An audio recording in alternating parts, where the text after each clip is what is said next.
Hello, hello, hello, and welcome back. J'espère que tu vas bien.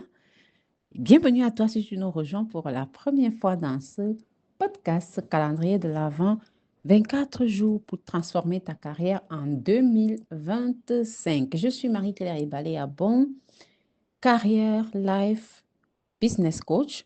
Gestionnaire des ressources humaines, fondatrice de Vie Extraordinaire et auteure de plusieurs ouvrages dont le prochain qui sort le 24 décembre, Gère ta carrière comme une entreprise. Et c'est celui-là qui nous a inspiré ce calendrier de l'Avent et ce podcast que tu es en train de suivre. Alors, offre-toi un exemplaire et surtout, offre-le à tes amis, à tes collègues, à ta famille. C'est un très beau cadeau pour justement aider les gens à transformer leur vie professionnelle. Aujourd'hui, nous parlons de leadership. Justement, jour 19, leadership. Alors, le leadership, ce n'est pas une position. Être un leader, ce n'est pas un poste, ce n'est pas un titre professionnel. C'est une posture, c'est une manière d'être qui va inspirer et générer du mouvement. Alors, ton leadership, c'est quelque chose comme, on va dire, ta signature d'impact. C'est ta capacité à inspirer. C'est ta capacité à générer un mouvement collectif. C'est ta capacité à transformer le potentiel de l'autre. C'est ta capacité à créer des écosystèmes performants. C'est ta capacité à créer d'autres leaders, pour faire simple. Tu ne peux pas te prévaloir d'être un leader. Tu ne peux pas dire que tu es un leader si tu ne crées pas, si tu ne contribues pas à créer d'autres leaders. Pas des suiveurs, des leaders. Alors, ça n'a rien à voir avec le fait d'être manager, d'être entrepreneur, d'être dirigeant d'une entreprise ou d'avoir des collaborateurs. Ça a à voir avec la manière dont on se présente au monde, la posture que l'on adopte dans ses interactions avec les autres. Alors, et si tu faisais un petit auto-diagnostic en fait des compétences de leader. Alors, nos dimensions ou les dimensions du leadership moderne vont concerner l'intelligence émotionnelle, nous en avons parlé, la vision stratégique, nous en avons parlé. Et tu vois justement que ça revient. Les valeurs, le fait d'avoir des valeurs et de pouvoir les partager, le fait d'avoir une vision et de pouvoir la partager, faire preuve d'intelligence émotionnelle, faire preuve d'intelligence relationnelle, avoir une communication efficace et positive, avoir du courage. Quelqu'un m'a dit un jour, le courage veut dire avoir de la rage au cœur. C'est avoir peur, mais continuer à agir. C'est pouvoir s'adapter aux autres. Ce n'est pas attendre que les autres s'adaptent à soi. C'est faire preuve d'éthique professionnelle, d'éthique personnelle. Où est-ce que tu te situes dans chacun de ces aspects? Tu peux faire une pause et rentrer même en arrière et te reposer la question sur ces différents aspects. Alors, certes, il existe différents types de leadership. On va parler du leader serviteur, du leader situationnel, du leader transformationnel, du leadership agile, du leadership authentique. Pour moi, le leadership va inclure tous ces aspects. Parce que le leader, celui qui lead, est celui qui sert. Si tu veux être servi, sers en premier. Si tu veux être appelé chef, sois le serviteur des autres. Nous sommes dans notre calendrier de l'Avent, nous sommes en train d'aller vers la naissance du Christ. Et justement, c'est un enseignement du Christ qui dit que si tu veux être grand, sois le plus petit. Si tu veux être appelé maître, sois le serviteur. Et donc, un leader, un véritable leader n'est pas celui qui envoie les gens, qui attend que les gens fassent les choses à sa place, le servent, fassent des courses pour lui. C'est celui qui se met au service des autres. Un leader, c'est bien évidemment, il est transformationnel parce qu'il est là pour transformer les autres en leader. Il est là pour aider les gens à transformer les rêves en réalité. Il est là pour transformer les objectifs en résultats.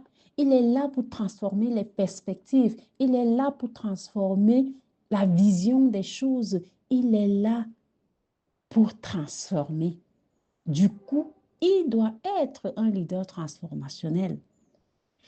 Parce qu'on a dit qu'il n'est pas là pour attendre que les autres s'adaptent à lui, pour attendre que les circonstances s'adaptent à lui. Il doit évidemment être un leader situationnel. Ça veut dire qu'il va s'adapter aux situations, il va s'adapter aux personnes qui sont en face de lui, à leur niveau de compétence, à leur niveau de volonté, à leur capacité de compréhension, à leur culture.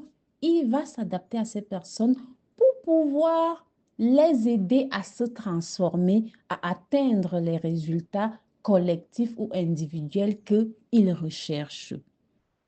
Donc, il se doit d'être situationnel. On a dit leadership agile. Un leader, bien évidemment, doit être agile.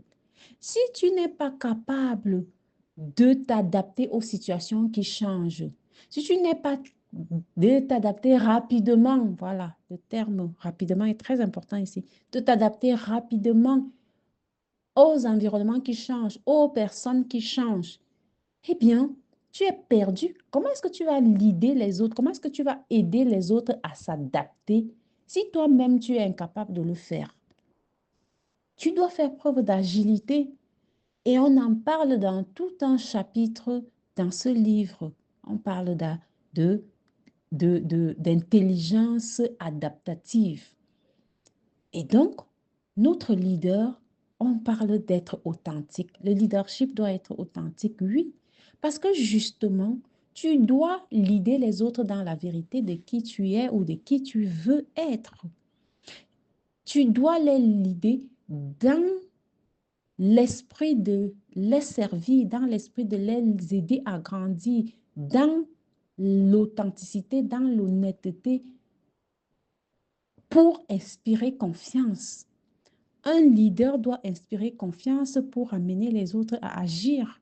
Donc, si tu n'inspires pas confiance, si tu n'es pas authentique, comment vas-tu inspirer confiance? Donc, tu dois être congruent. Ce que tu dis correspond à ce que tu penses, correspond à ce que tu fais. Les gens doivent te faire confiance. Ils doivent croire en toi. Si tu n'es pas authentique, ça va être compliqué. Et du coup, le leadership doit donc être toutes ces choses et pas seulement certaines. Oui, c'est beaucoup, mais c'est un processus. Le leadership, c'est une compétence. C'est pas quelque chose qui est inné. Certes, peut-être certaines personnes naissent déjà avec des compétences en leadership déjà avancées, mais c'est une compétence. Et cette compétence peut être développée si tu en as envie. Et il y a d'autres qualités qui vont être essentielles. Quand on a parlé d'authenticité tout à l'heure, ça veut dire que tu n'es pas parfait. Donc, tu dois pouvoir faire preuve de vulnérabilité, une vulnérabilité stratégique qui sert les autres, qui leur permet de comprendre qu'ils ne sont pas seuls et qu'il y a possibilité pour eux justement de grandir, de se transformer et d'être qui ils veulent être parce que tu leur montres l'exemple. Tu dois être inscrit dans le développement de tes propres talents, mais aussi des talents des autres. Si tu dis aux gens qu'ils doivent continuer à se développer, à se transformer, et que toi-même, tu ne le fais pas, tu n'es pas inspirant, tu n'es pas authentique parce que tu prêches ce que toi-même tu ne fais pas. Donc, cultiver, justement, être dans un esprit qui va permettre de cultiver la confiance, créer la sécurité relationnelle avec les autres, une sécurité psychologique qui va leur permettre de te faire confiance. Et donc, notre leadership doit être justement toutes ces choses. Et il nous faut souvent nous arrêter et nous demander où est-ce que j'en suis aujourd'hui? Sur quoi est-ce que j'aimerais me développer en 2025? Qu'est-ce que j'aimerais incarner un peu plus en 2025? Et justement, commencer le voyage maintenant est important. Du coup, tu as plusieurs outils qui peuvent t'aider dans ta posture de leadership. On a parlé de communication. Le storytelling va être essentiel dans ce voyage. Je t'en fais beaucoup d'exemples dans le livre Gère ta carrière comme une entreprise et je te donne la recette pour un storytelling efficace. Donc, vas-y et procure-toi un exemplaire, mais surtout aussi offre-en. On est dans une période, on a dit qu'on est leader et quand on est un leader, on est là pour transformer les autres en se transformant nous-mêmes. Du coup, offrir un exemplaire du livre Gère ta carrière comme une entreprise, c'est faire preuve de leadership.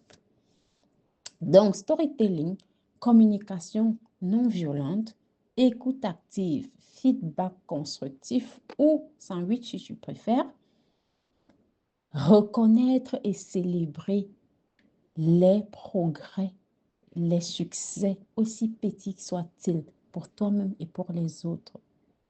Et être résolument inscrit dans l'empowerment, dans le développement des autres. Alors, ta mission, si tu l'acceptes, c'est justement de t'asseoir pour clarifier ton profil leadership.